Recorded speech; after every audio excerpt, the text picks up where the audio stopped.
Now, John, people tend to focus solely on their own personal growth, but what we don't often realize is that by empowering others, we are actually still building our own personal and professional success. So share your ideas on why we should devote time to empowering others and how we can go about it. Well, we, first of all, don't devote our time to helping others because sometimes when we can do it well, we just say it's easier to do it myself. And I always say, you are correct. It is easier to do it yourself. Now, what you're incorrect in is it's not better to do it yourself. So you got to ask yourself, am I into easy or am I into better? If I'm into better, then I've got to go find some people, develop some people, and work with people because, very simple, if I am really good, I'm really good at what I do, I've got X amount of time and energy. So there is a limit, a self-limitation I've placed on what I can be and what I can do.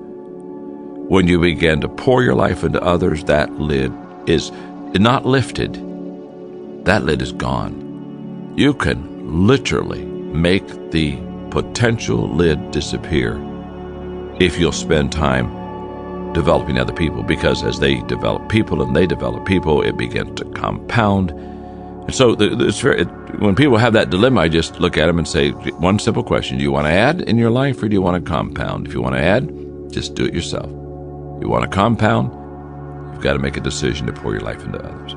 So part of personal growth, John, and being a great leader is continual learning. And you are such an amazing example of this. I remember in our last interview, you were taking as many notes from what I was saying just as much as I was taking notes and learning from what you were saying.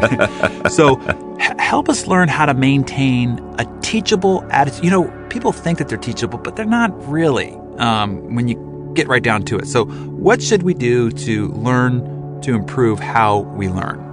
Well, when I'm in a group setting like what we've been together, I'll have to say I've become quite greedy in this area. I love to hear other people teach, or I love to be at a dinner conversation and ask questions, engage people about their thoughts. Because as soon as I can engage somebody that's good, I want to get ready to write because I'm going to learn something. And all of my growth is based upon what I learn, not what I already know. So if I'm doing the talking, I'm talking out of what I know, and that's good, and that's kind of a fulfilling thing to do for a period of time. But when I'm done talking, I've not learned one thing. So I have discovered the goal in my life is to get around people and quit talking as fast as I can, start asking questions, and then start writing, because that's where the growth is, and that's where I learn. Now, I also say you put that teachable spirit or that kind of that desire to ask questions so that you can have other people talk, so that you can learn from them. You put that together with what your strengths are, the things that are going to produce great return for you, which I know what mine are. And so when I'm learning, I'm asking questions that are based upon normally my strength areas so that I can get add-on to areas that I'm already doing well so that I can do them better. And so I think it's an attitude of the more I am listening, the more I'm learning. And the more I know myself, I'm listening and learning things that I can apply to my strengths that'll bring the great return in my life. Let me see if I can tap your short-term memory, John. I know that you're constantly self-educating yourself. So share with us one thing that you've learned recently and how it's influenced your life or actions. Can you recall, say, your most recent learning? Well, yesterday, I guess, would be recent. Yeah. I was up in Chicago with a company called Advocate, and there's their CEO, whose name is Ken, who's a terrific CEO, a major leader. And so I flew in and got there maybe, 30 minutes before I was supposed to teach. And they were kind of in a break.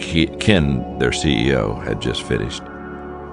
And so I stood over the side, and they were getting me mic'd and all the stuff they do in preparation. And I looked over and I saw him.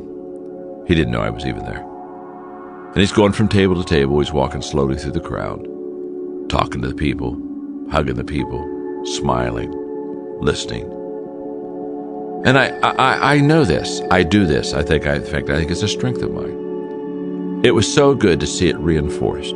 It was so good to see someone else do what I do and see how positive it was affecting his people, and be able to, from the outside, look on the inside and again revalidate what I already know. So there's the learning that I already know, but it just makes it become convictional because I see it in someone else and I see him do it so well. And then yesterday again, or I was day before yesterday, I'm sorry, I was in Atlanta with my equip team because we're getting ready in February to have an international conference where we bring all of the countries that we're training people in together, and it's the first time they've ever been together. I mean, we've been doing this for 15 years. We've trained 5 million people, but it's the first time they're going to get to see each other.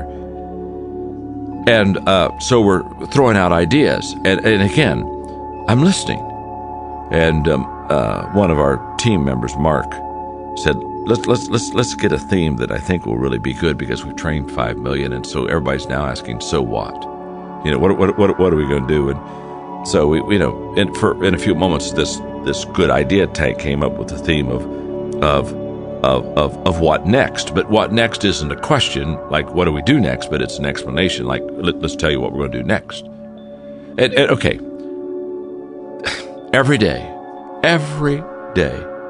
somebody is teaching me something, and I'm taking down notes, and I'm putting it in my iPhone, and I'm getting ready to file it, and I'm passing it on to somebody else.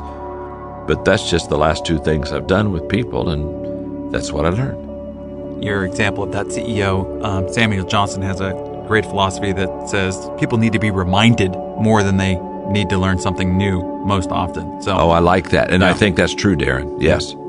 So along those lines, tell us what the greatest resource you have for your own personal growth is. Well, I'm intentional every day in resources. And I think the key is intentional and every day. Intentional is my focus, and every day is my consistency. And I don't think you can be intentional every month and be effective, or every quarter. And I don't think you can do something every day without being intentional. A lot of people live every day, but they're still not any good. So it's being intentional, knowing what you're looking for and what you're trying to accomplish, and then doing it on an everyday basis. And what I found about resources, I mean, again, go to your resource that I use all the time, Success Magazine. It's only as good as I apply it, Darren.